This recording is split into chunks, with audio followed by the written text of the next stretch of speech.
Hey everybody, Raven here, and this is episode number 4 of the 960 ounce search. I'm sorry for the voice. I've got a cold, a little bit under the weather still, but hey, we gotta make sure we keep bringing you some good content and staying positive. So let's get the first roll open and see what we have. Very, very cool. I love these little ingot boxes.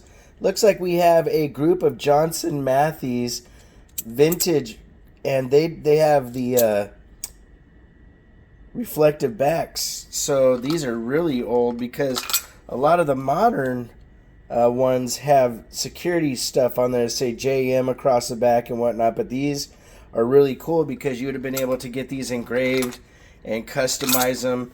As you guys saw, I did a video a while back where I had a 10-ounce bar Johnson Matthey from the World Trade Center, and it had a smooth back as well, and that allowed the person to basically give it to his high rollers and customize it. So it looks like this entire box is all the same, so I'm not going to go through every last bar, but I do see one in here that's pretty nicely toned that we'll show off real quick, and then we'll go into the next roll.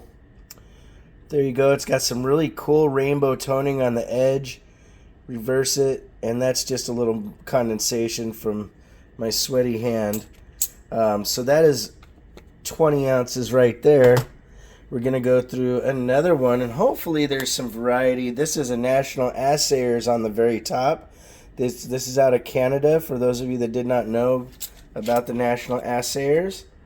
And looks like this one is an entire stack of the same type of bar, which is really cool to see these because, as you know, this company, Johnson Matthey, Engelhard, they're highly collectible and very, very cool bars to have. So I'm sorry that, some of these searches are going to be a little bit more quicker like this when we find that the bars are, basically the same throughout the entire ingot holder. And it's still amazing that, that people have the ability to get these kind of bars and collect them the way they do, especially able to hold on to them and wait to see what happens down the road, because quite frankly they're going to be worth quite a bit in value as they get old. Alright, this next one is got the Morgan on the front here, and these look like they're all the same, but this is a little bit more modern of a bar because on the back you see the safety feature. It's got the little hologram kind of thing going on with the little squares, and then that spot is like clear so that you can know this is an authentic bar. We're not going to look through this entire one again because they're all the same, and that's probably going to be a little bit on the boring side. For some people though, I really like all the different stuff that's out here. So now this one looks like it's Engelhard, and yep, this is a little bit after the smoothback Engelhards. And this box here, this roll looks like it's going to be all the same as well. Really, really cool though. I mean, when do you see that many of the same type of bars together? And these are serialized for security purposes as well. There are websites that you can look up the serial numbers and stuff and figure out if your bar is authentic or if it's fake or anything like that, which, there are people out there that will make fake bars, because Engelhard has the kind of name that they have. There are counterfeit attempts out there, but there's ways to look that up to know that yours is a real one or a fake one. And here's the thing, when they make the fake ones, you can normally kind of tell there's telltale signs, especially when they've like pressed a bar into sand or something, because it won't have the same details and features as other bars. All right, we got another National Assayers refinery, and yeah, it looks like this is the same going through the entire box here. Still pretty neat though. I mean, honestly, I feel very privileged and lucky to be able to open these and share them with you. And we'll show you some more. Get them in the same direction. National Assayers from Canada. If you have the ability to get your hands on bars, sometimes you can get better deals even on vintage bars because rounds are a little more popular than bars.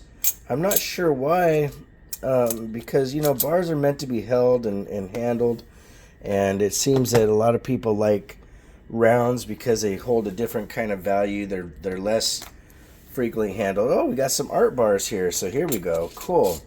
Now we'll show something that has a little bit of variety and we can kind of go through it. All right, 1 ounce Silver Eagle 3/9 fine from 1971, ladies and gentlemen. That is a really cool bar.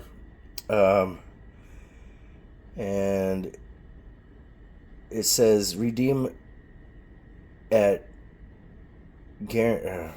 redeem at current silver market value. So that's a pretty neat one there.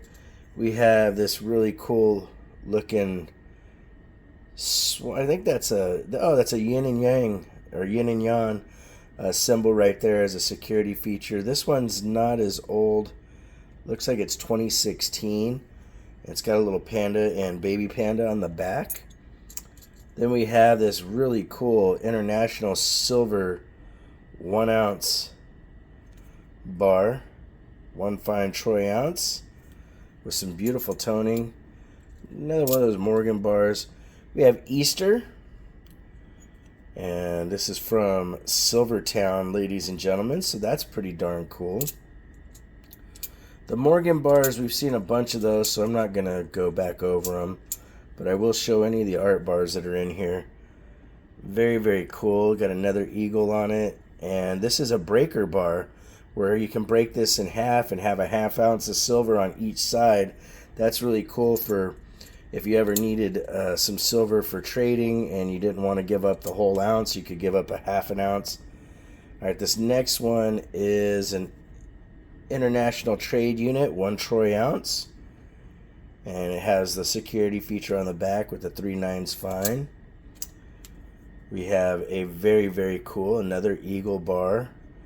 And it's a silver trade unit as well, 1 ounce. They got different textures and whatnot to try to make it hard to counterfeit.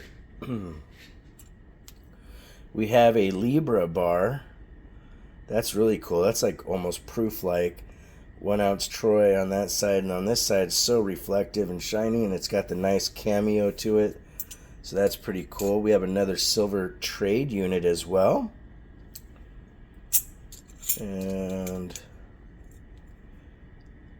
we have made in the USA 1 ounce fine silver from WM, and that's pretty cool. The Westminster Mint, and then the rest are those little Morgan bars again. So that is the 106 or another 120 ounces of the search out of the 960, aka episode number 4. We got a couple more episodes to go. Hopefully we keep finding some really cool stuff, because that breaker bar one in there was really cool. I love this toned one that's at the top here as well. I think just very, very cool collection. And again, I want to say thank you to my friend that made this possible to make this series. You rock, brother. Hopefully you get to this point of the video.